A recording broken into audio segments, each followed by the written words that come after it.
Hello guys, welcome back again. तो guys, आज हम बात करने वाले हैं हमारे CSIR नेट लेक्चर सीरीज में। हमारा अगला लेक्चर होने वाला है पैराक्राइन सिग्नलिंग का एक एग्जांपल, जिसमें हम पढ़ेंगे कि नाइट्रिक ऑक्साइड की सिग्नलिंग कैसे होती है। ठीक है, ओके। अब देखिए, ये किसका एग्जांपल है? आपके पैराक्राइन का। और पैराक्राइन आपको पता होगा कि अगर मैं इस ऑर्गन से इनिशिएट करवाता हूँ हार्मोन, तो ये अपने पास वाले ऑर्गन जिस पे ये फंक्शन दिखाने वाला है, उसके इन दोनों के बीच में जो दूरी होगी, वो डिस्टेंस होती है, वो बहुत कम होती है। ठीक है, ये होता है पैराक्राइन सिग्नलिंग। तो यहाँ पे जो नाइट्रिक ऑक्साइड की सिग्नलिंग है, वो मैमल्स में इसी तरह से देखी जाती है। ठीक है, और इसका जो मेन फंक्शन की बात करें तो इसका फंक्शन होता है, फंक्शन आपको याद रखना है कि ये ब्लड वेसल्स को क्या करके रखता है? वेजोडाइलेट करके रखता है। ठीक है, उसके डायलेशन करवा के रखता है। ठीक है, जैसे मान लो पहले ये थी आपकी ब्लड वेसल्स, लेकिन जैसे ही एनो सिग्नलिंग एक्टिवेट होगी तब इसका ये ऐसे वेजोडाइलेट हो जाएगा। ठीक है, अब इसका फंक्शनल हम पूरा देखेंगे, सिग्नलिंग कैसे होती है। उससे पहले आपको थोड़ा सा आपको ध्यान रखना चाहिए कि ये डिफ्यूजन के द्वारा जाता है अपनी नेबरिंग सेल पे फंक्शन करने के लिए।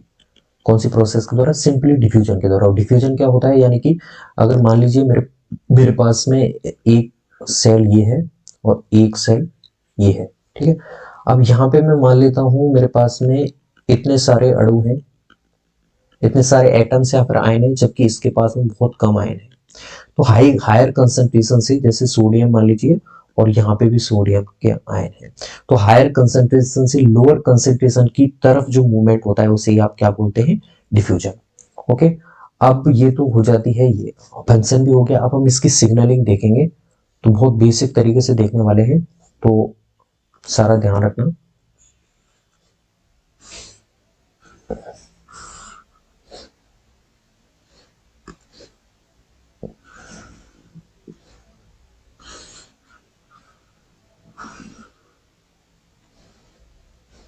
ठीक है, अब जैसे मैं इसे मान लेता हूं, ये है आपकी स्मूथ मसल सेल।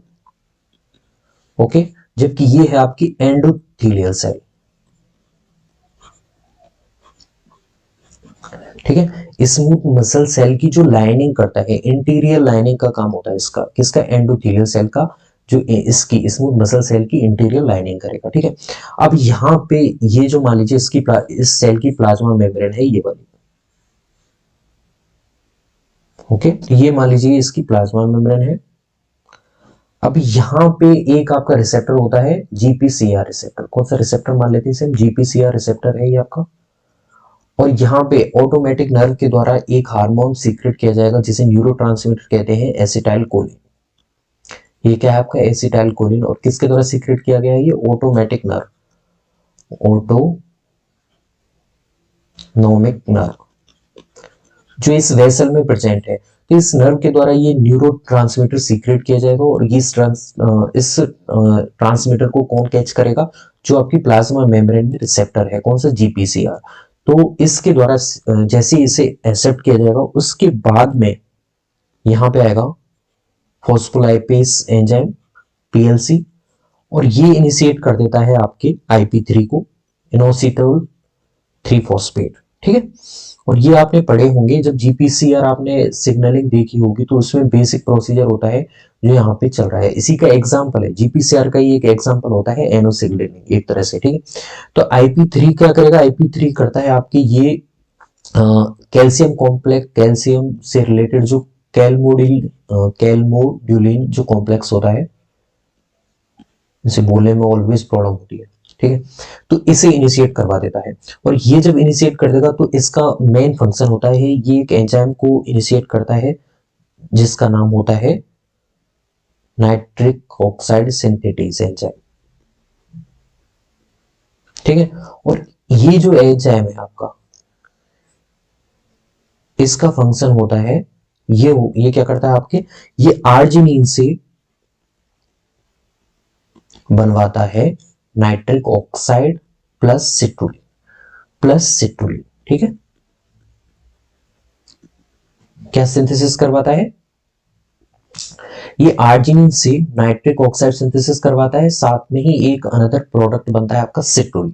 अब मैंने बताया था एनो की कैपेसिटी होती है ये डिफ्यूजन के द्वारा, अब यहाँ पे इनिशिएट हो रहा है, यहाँ पे इसकी कंसंट्रेशन ज्यादा होगी, जबकि इस वाली जो नेबरिंग सेल है आपकी स्मूथ मसल सेल, यहाँ पे इसकी कंसंट्रेशन कम है, तब ये डिफ्यूजन के द्वारा यहाँ से यहाँ पे मूव करेगा। ठीक है, कौन सी प्रोसेस हुई है? डिफ्यूजन के द्वारा। अब आपकी स्मूथ मसल सेल में नाइट्रिक ऑक्साइड आ चुका है। अब यहाँ पे देखते हैं, अब यहाँ पे क्या करेगा, यहाँ पे करवाता है एक एंजाइम को इनिशिएट, जिसका नाम होता है, एंजाइम को एक्टिवेट करवाता है जिसका नाम है ग्वानिलिल साइक्लेस।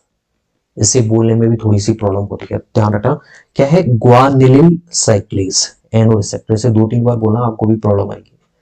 तो ये होता है एनो का रिसेप्टर, और ये नाइट्रिक ऑक्साइड को कैच कर लेता है, और कैच होने के बाद में ये एक्टिवेट हो जाता है, और एक्टिवेट होने के बाद में ये आपकी सिंथेसिस करवाएगा सीजीएमपी का, synthesis of cyclic guanine monophosphate. ठीक है, सीजीएमपी का सिंथेसिस करवा देगा, और ये क्या कर देगा है, वापस से एक्टिवेट कर देता है एक अनदर एंजाइम को जिसका नाम है पीकेजी। अब ये क्या काम करेगा, ये वापस से ये इसका मेन फंक्शन होता है इस एंजाइम का, ये करवाता है वेजोडाइलेशन। ठीक है, तो आपकी क्या हो जाएगी, ब्लड वेसल है वो कैसी हो जाएगी, वेजोडाइलेट हो जाएगी।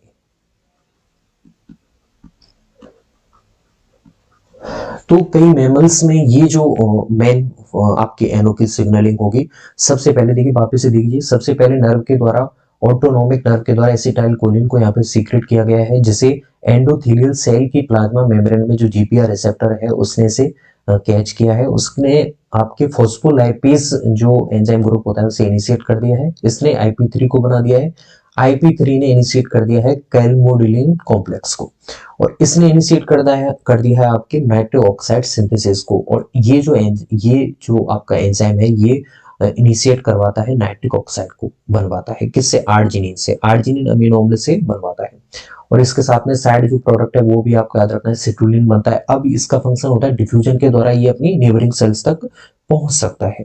तो ये जैसे यहाँ पे आएगा, अब ये क्या करवा देगा, यहाँ पे ग्वानिलिल साइक्लेज एंजाइम को इनिशिएट करवा देगा। ठीक है, और इसके इनिशिएट होने के बाद में सिंथेसिस हो जाएगा सीजीएमपी का।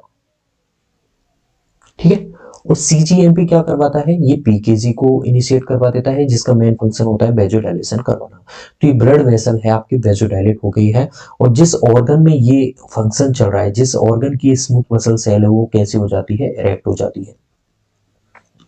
ठीक है, कई मैमल्स में देखा गया है कि एनो का जो सिंथेसिस है वो डायरेक्ट होता है डिफ्यूजन के द्वारा। ठीक है, नेबरिंग सेल्स तक पहुंचता है, डायरेक्ट होता है। ठीक है, और N O is also produced by activated macrophages and neutrophils to help them to kill invading micro organism. Macrophage हो, यहाँ पर आपके न्यूट्रोफिल्स हो, वो भी इस प्रोसीजर के द्वारा माइक्रो ऑर्गेनिज्म को किल करती है।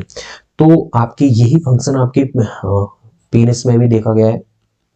ठीक, वहां पे भी यही होता है कि एनो की सिग्नलिंग के द्वारा ब्लड वेसल्स है जो इस पेनिस के ब्लड वेसल्स है उसे कैसा कर दिया जाए, वेजोडाइलेट कर दिया जाता है, जिससे यहाँ पे क्या रहता है, इरेक्ट रहता है। ठीक है, अब यहाँ पे एक और फंक्शन हम देख लेते हैं कि वियाग्रा का जो मेन फंक्शन होता है वो किस तरह से फंक्शन करता है।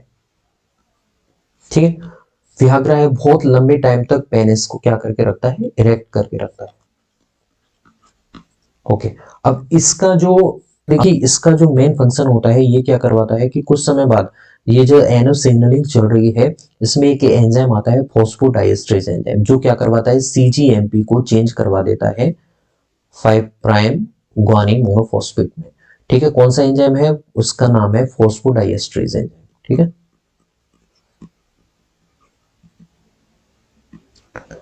ठीक है, अब ये जो एंजाइम है क्या करवा देता है, सीजीएमपी को तोड़ के क्या बनवा देगा, ग्वानिन मोनोफॉस्फेट। अगर आप इस एंजाइम को इनहिबिट करवा दें, ठीक है, अब जब सीजीएमपी नहीं बनेगा तो आपका पीकेजी भी नहीं बनेगा और आपकी वेजोडाइलेशन भी नहीं होगा।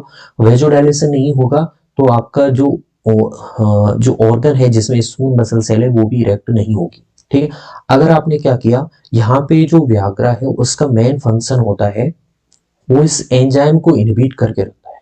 ठीक है, इस एंजाइम को नहीं बनने देगा, ये एंजाइम नहीं बनेगा तो आपका सीजीएमपी है उसकी जो कंसंट्रेशन है वो एलिवेटेड रहेगी, वो बढ़ के रहेगी, क्योंकि वो टूट नहीं पाएगा।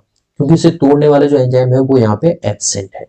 अब ये नहीं टूटेगा तो सीजीएमपी है अपनी फुल कंसंट्रेशन में रहेगा, जिससे क्या रहेगा, आपकी पीकेजी भी इनिशिएट होता रहेगा, सिंथेसिस होता रहेगा, साथ में ये क्या काम करवाएगा, वेजोडाइलेशन करवाता रहता है, जिससे जिस ऑर्गन यानी कि जो पीनस में बात करें तो ये इरेक्ट होकर रहता है और आपके बहुत लंबे समय तक ये इरेक्शन बना रहता है। ठीक है, तो ये जो फंक्शन है ये किसका है, व्याग्रा का। और हमने कौन सी सिग्नलिंग देखी है, आपकी एनो सिग्नलिंग देखी है, और बहुत ही बेसिक तरीके से मैंने बताई है। Guys, if you any problem then comment down below. मिलते हैं नई वीडियो में नई किसी टॉपिक के साथ, और ये सेल मेम्ब्रेन का एक छोटा सा टॉपिक है जो आपके लिए मैंने इंपॉर्टेंट रहेगा। Thanks guys.